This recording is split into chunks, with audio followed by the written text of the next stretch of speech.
was screaming again. I know it's a little bit before 1, but not much.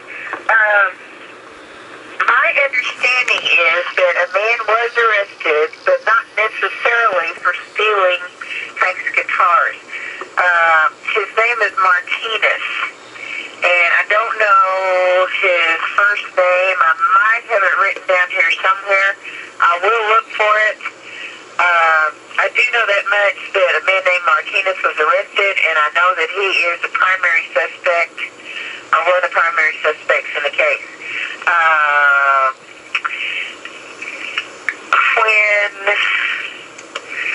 Let me just put it this way. People know who killed Hank, but these people are connected to the DA. And that's your basic problem. When the DA's office essentially yanked this case away from the Hearne Police Department, they were protecting people. And I know Martinez was one of those people that they were protecting. So you could, now, the district clerk is not going to make it easy for you to find any information about this guy. What you have to do is actually go sit in the district clerk's office, and you have to go through all the indictments for the month of December, if indeed he was arrested in December. I don't know if he was arrested in November or December. They won't look it up for you. They won't do anything for you. But they will let you look at their computer records, and you can get the information. But that's all the information I have. But his last name is Martinez. If I find out anything else, I'll let you know. Bye.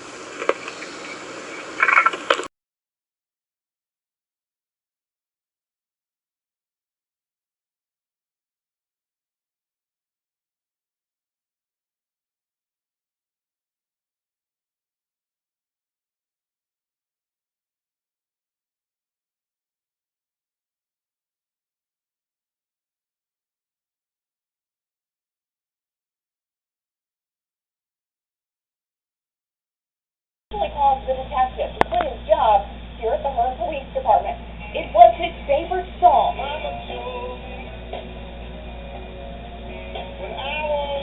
The lyrics etched in a mother's broken heart.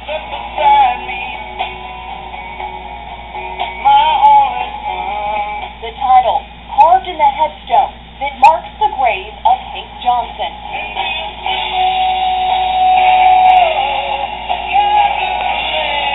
Johnson was a simple man, a welder, a musician, a father, and a son. I cannot stop until I know what happened. In the summer of 2008, Johnson checked into room 125 at the Executive Inn. The 27-year-old was staying in the Hearne Motel while working at the Oak.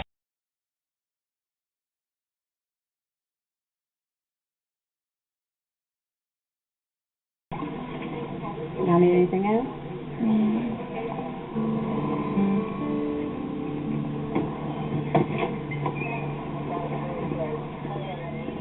You D. Roberts?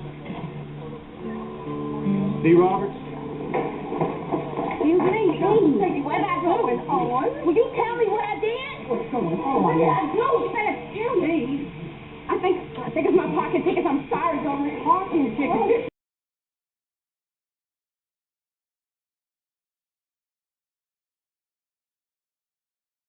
Fight for justice. Tonight, you'll see what detectives hope to find buried in this Houston cemetery. 11 News starts right now. Good evening, I'm Len Cannon. And I'm Greg Hurst. For nearly 2 years, a Houston mother has been forced to wait for justice in the murder of her son. 11 News has been following this story for quite some time. The case started in the small town of Hearne, that's 2 hours northwest of Houston. Police say they found 27-year-old Hank Johnson in a hotel room there, brutally beaten. He later died from those injuries. Today, his body was exhumed from a cemetery in southeast Houston. 11 is reportedly released. He has more on this cold case that many hope is much closer to being solved. I would have loved to see my son turned 29, you know. But her baby lived 27 years. Hank Johnson was a son who loved to play the bass, a son who, back in 2008, was beaten into a coma while staying in a Hearne hotel room. He was a son who later died in the hospital. And so Sandy Johnson returned to a southeast Houston cemetery. Why take so long to do it? To witness what she thought would happen 2 years ago, but it's taken this long to exhume her son's body in search for DNA evidence. I did tell them in the hospital, the DA's office, and I said, take those fingernail clippings now because I'm going to have to bury my son. I'm going to have to bury my son. If she tells you that she spoke with us while her son was in the hospital, she never spoke to my office, period. On the phone, the Robertson County DA, whom Sandy Johnson has been battling. But you need to call the medical examiner in Conroe and ask them why did they not do fingernail scrapings on a murder victim. The answer to the mystery of who killed Hank Johnson and why may lie in this grave. There are different theories. Was it robbery? Johnson's guitars were stolen. Was it jealousy? There were rumors he'd upset someone by talking to another man's girlfriend. Now, DNA evidence may answer the question. Please let her kill my son. That's been breaking a mother's heart. Lee for Lisi, 11 News. The district attorney's office in Robertson County is saying it has 3 to 4 suspects, and that DNA evidence from this exhumation may actually help make an arrest in the case. As for why the medical examiner in Conroe did not take DNA samples, a spokesperson would only say, we can't release that information.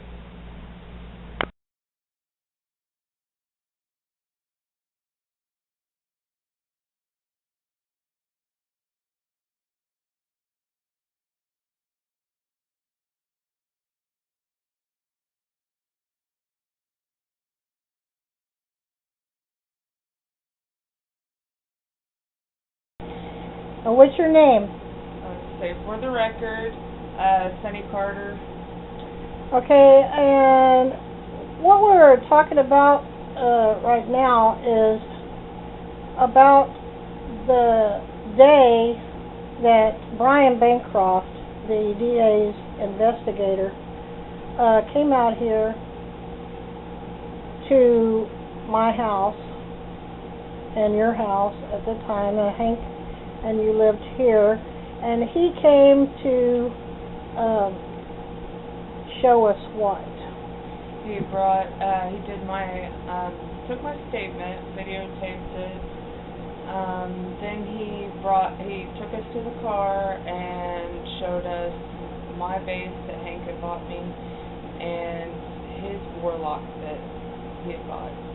Okay, and so... wanted me and you to identify. And what was, did he wear a gloves or anything like that?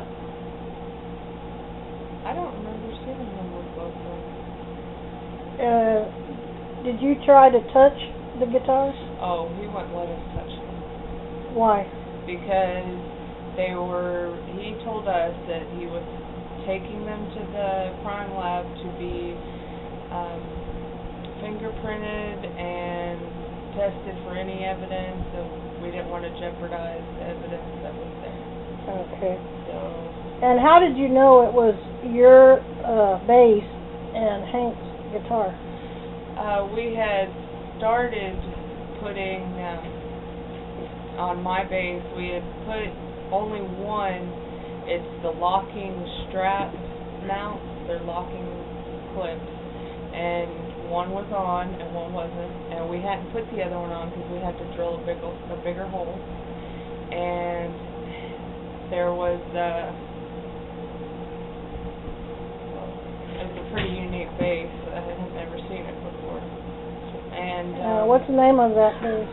It's Dean Metalman. And you had it. Where did you have it at the executive ed? We had taken both my amp and he had borrowed your performance amp and both of our guitars. And that was the strap. The strap was his. And you could tell by what little nicks and stuff there were on his. Yeah. And what room number was that? 125. Okay. And that was the week of... We were on our way to go take the clothes up to the hospital, or not to the hospital, to the funeral home. Okay. Was Hank at the funeral home yet? No, they had said that he hadn't made it in yet, and that they were supposed, any time now they were supposed to get to him. Okay, so, do you remember what day that was? I think it was Thursday. Yeah, so Hank wasn't actually at the funeral home until Monday? Yeah, it was just the weekend before the funeral. Okay, and so we did, Sandy Johnson, myself, and you did tell the detective, Bancroft, that there was blood under Hank's fingernails? Yes, we told him, we told the nurses and doctors at the hospital, we told Steve Stokely at the hospital.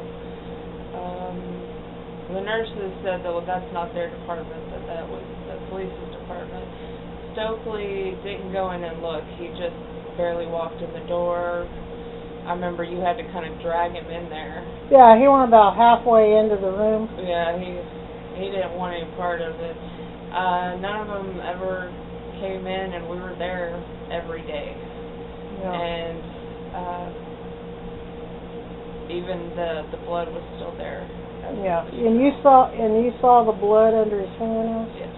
I thought about scraping it for him, but it had to be procedurally done. But did you see any other police officials at the hospital? At the hospital, no, never. Just Steve Stokely. When he came to question me and accuse me, and other than that, I never saw him. Okay, so what do you say to John Paschal saying that the DA's office did not know anything about the blood under Hank's fingernails, period? That's ridiculous, because we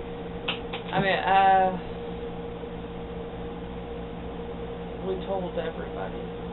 We told them the whole time they had his body. We told them that day, and they didn't have his body at the funeral home. Do you know that they had just, actually Detective Bancroft had just found your guitar and Hank's guitar the night before? No, I didn't know that. Yeah. All right. Okay. Immediately she said, don't touch them. They're going to the lab. And indeed, they never went to the lab.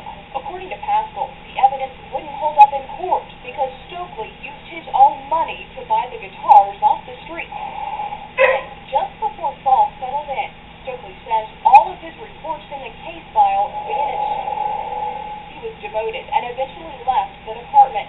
That October, Paschal's office officially took over the investigation. Without any new leads, the case was shelved. If I have to beg, if I have to plead, I will. Miss Johnson spent nearly 2 years hounding police, pressing Paschal's investigators to take samples of blood left under Hank's fingernails. I called and I said, did you take the blood from under my son's fingernails? And he said, no, ma'am.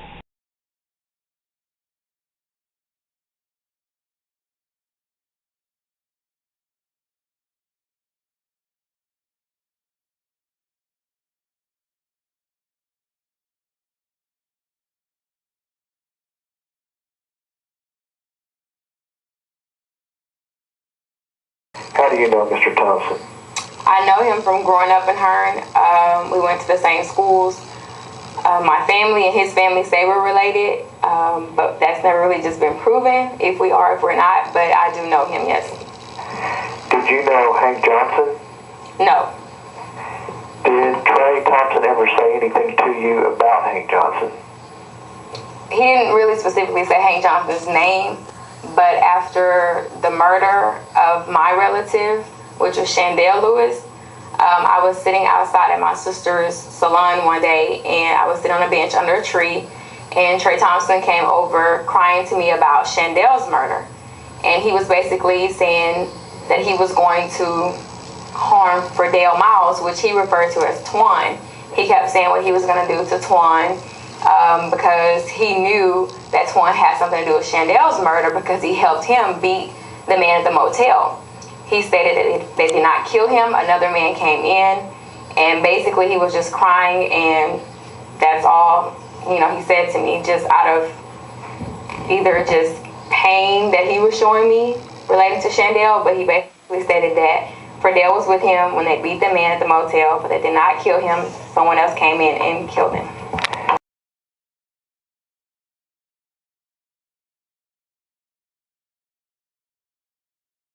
Not still doing it, but now it's too late. We spoke with Paschal about the allegation. He's a conspiracy freak, and I don't have anything I can really say directly to her.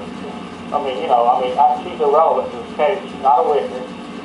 She's basically a rabble-rouser. Jail records show many of the witnesses had already served time when they testified in the first trial. In fact, their rap sheets were brought up during their testimony. Their stories are similar, from the crime scene to the courtroom to the cemetery. Shandell Lewis and Hank Johnson never met, but their family members have, linked by heavy claims of corruption.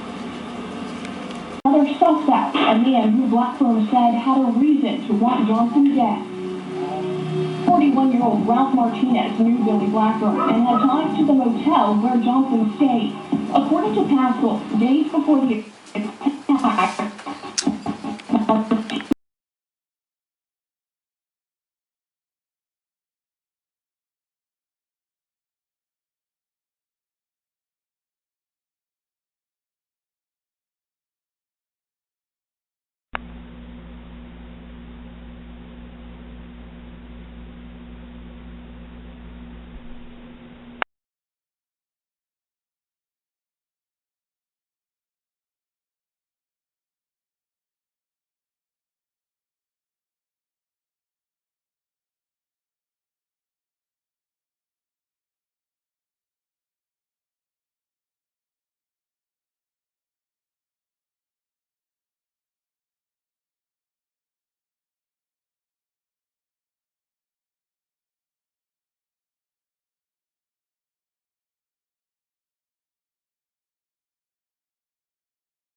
covered in his own blood.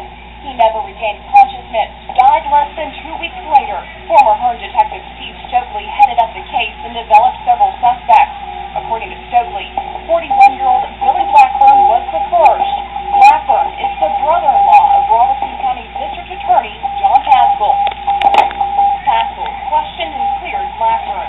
Blackburn handed over the name of another man, Ralph Martinez. Both Martinez and his girlfriend, Patricia Nelson, were covered in bruises the day they showed up at the Robertson County Courthouse. Meantime, Martinez and Nelson were each given a polygraph. Martinez failed. A day before Nelson took hers, Paschal phoned Maine Detective Steve Stokely. It was then, Stokely says, he learned Paschal had already conducted interviews with the suspects. The former Hearne detective recorded the conversation. I think I want to talk to Patricia. When I talk to Patricia, we want to polygraph Patricia based on what the statements he gave us. I don't want you talking to her and teaching her other information that will mess with the polygraph. Until after we polygraph her and passes the best, she talks to her from now to the next, she's a crime suspect. But until then, I don't want you tampering with the witness. Tampering with the witness? You have to bag these witnesses of these potential information on the case. I don't want you investigating us. Can I get any clearer than that? You guys talk to all my potential witnesses way before I can even get you. I'll tell you what, you're about to piss me off. And when you piss me off, you're just to find out what happened. Is that a threat? No, that's a promise. You got that? Shortly after that phone call took place, Stokely says his former chief showed him a piece of paper with 3 names on it. The details are laid out in this federal lawsuit. Stokely claims the chief suggested the men work for Paschal as possible hitmen, and that Stokely would be putting himself in jeopardy by pursuing the investigation. News 3 took the allegation straight to Paschal. He would only respond off camera. He jokingly said, quote, "If I did, I could good use before the case.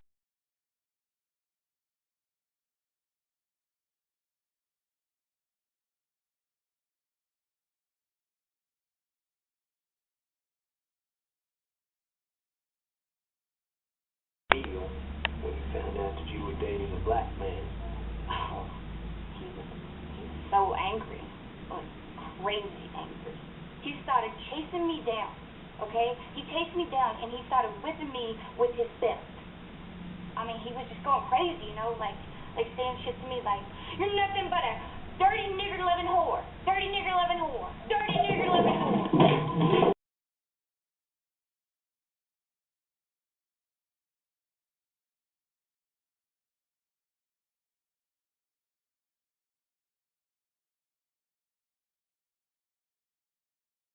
Elizabeth O'Neill explains the Johnson family's attorney is accusing another local DA of hampering the investigation.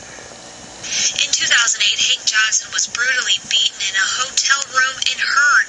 He was at St. Joseph Hospital for 11 days before he passed away. For over 4 years, the case has been investigated, and the Johnsons' attorney, Ty Clevenger, has a theory as to why the case is not moving forward. I know one of the big problems is they're having a very hard time getting witnesses to talk. And I believe the main reason for that is because John Pascal in Brazos County is still interfering. John Pascal is the district attorney in Robertson County who took over the case from Hearne police once the incident happened. Early on, one of the detectives identified Mr. Pascal's brother-in-law as a suspect. That's why we asked him originally, Mr. Pascal, to get off the case. But Clevenger says Mr. Pascal has done nothing. You ready? Yeah. Turn. There's a lot of property, a lot of real estate, a lot of money that is unaccounted for, and the person who was put in charge of it is not going to account for it. Ty Clevenger is an attorney representing some of Oscar's long-lost relatives she apparently never knew about. They filed a lawsuit against John Pascal, district attorney of Robertson County, accusing him of using Miriam's money to pay off his own debt. When he was able to take over her financial affairs and her bank accounts, and all of a sudden all these liens just disappeared. Pretty strong accusations against an elected official, so I tried contacting Pascal and his attorney several times by phone and email to get a response, and the only comment I got from the DA, well, makes things even more strange. What you need to do is you need to quit listening to that dopehead, Ty Clevenger. He's addicted to prescription pills. Check the records on him. I don't put any stock in anything that he does. He needs to be disbarred. Clevenger says he did have a problem with a prescription drug called Clonopin. He says when he stopped taking it, he noticed withdrawal symptoms, so he took a medical leave to taper off the drug. But even though Pascal was willing to bring up this about Clevenger, he hasn't been willing to answer any questions about the lawsuit or about what happened to the Oscar fortune. In fact, Clevenger says the DA isn't even answering the lawsuit in court. It may be that she signed something giving him everything, but if that's the case, why isn't he willing to release that? Graves says he doesn't know what happened to the money, but he did have an idea about what Miriam wanted done with it. She wanted to have one building that the city